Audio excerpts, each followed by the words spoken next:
लिए। और यूपी में टॉप 10 में 8 लड़कियों ने बाजी मारी है। उनमें से एक हमारे साथ मौजूद हैं, सल्तनत परवीन जी। पहले तो न्यूज़ 24 की तरफ से बहुत बहुत बधाई आपको, पूरी न्यूज़ 24 के सभी लोग की तरफ से। और दूसरा ये कि यहाँ तक पहुँचने में, टॉप 10 में 6 नंबर पे आने में क्या संघर्ष रहा है, क्या शेड्यूल रहा है पढ़ाई का? First of all thank you so much sir, आप यहाँ आए। और जहाँ तक संघर्ष की बात है तो डेफिनेटली संघर्ष तो रहा है, क्योंकि ये मेरा 4th अटैम्प्ट है जिससे मुझे 6th रैंक हासिल हुई है। तो जब 3 बार आपको असफलता नहीं मिलती है, असफलता हाथ लगती है, तो निराशा हो जाती है डेफिनेटली। फिर आप दूसरे ऑप्शन से आप उल्टे सीधे ख्याल आने लगते हैं कि शायद ये मेरे लायक, मैं इसके लायक नहीं हूँ, मुझे दूसरे ऑप्शन तलाश करने चाहिए। तो ये जो आपका एक साइकोलॉजिकल जो माइंडसेट होता है, उतार चढ़ाव जो लगा रहता है, तो ये चीज़ें तो है ही सर। ये बहुत बड़ा मतलब इस चीज़ से निकलना और फिर से वापस कम बैक करना, क्योंकि मैं इंटरव्यू से यूपीपीसीएस का फॉरेस्ट का इंटरव्यू दिया था मैंने, तो मेरे 10 मार्क्स से उस वक्त रह गए थे। तो इंटरव्यू के स्टेज तक पहुंचना और फिर वापस फेलियर की तरह आना, मतलब एकदम ज़ीरो, फिर वापस फिर से आपको साइकिल शुरू करनी है।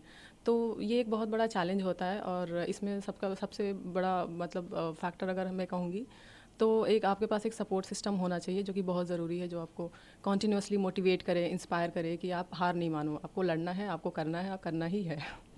ये चौथे अटेम्प्ट में आपने बताया कि पास किया, इससे पहले जो 3 अटेम्प्ट है उसमें क्या कमियां रह गई थी, कहाँ खामियां रह गई थी? सर जो मेरी कमी जो मुझे लगती है वो मेरी ऑब्जेक्टिविटी में मुझे ज़्यादा थोड़ी दिक्कत होती है। मेंस मेरा आंसर राइटिंग ठीक ठाक रहा है, तो मेंस से मुझे उतना डर नहीं लगता, बट ऑब्जेक्टिविटी जो प्रीलिम्स होता है तो उसमें मुझे ज़्यादा दिक्कत होती है, क्योंकि फैक्ट्स इतने होते हैं तो उसमें मुझे थोड़ी दिक्कत होती है, तो इसकी वजह से वो कह सकते हैं। दूसरी सर ये चीज़ मैं कहूँगी कि मेरा शुरू से जो अप्रोच रहा था वो एक इंटीग्रेटेड तैयारी की अप्रोच नहीं रहा था। मैंने बांट बांट के किया, लाइक मैंने पहले प्रीलिम्स किया, उसके बाद मैंने मेंस पे फोकस किया, तो ये नहीं होना चाहिए। जब आप प्रिपरेशन में आओ तो आपका एक माइंडसेट होना चाहिए कि आपको इंटीग्रेटेड वे में तैयारी करनी है।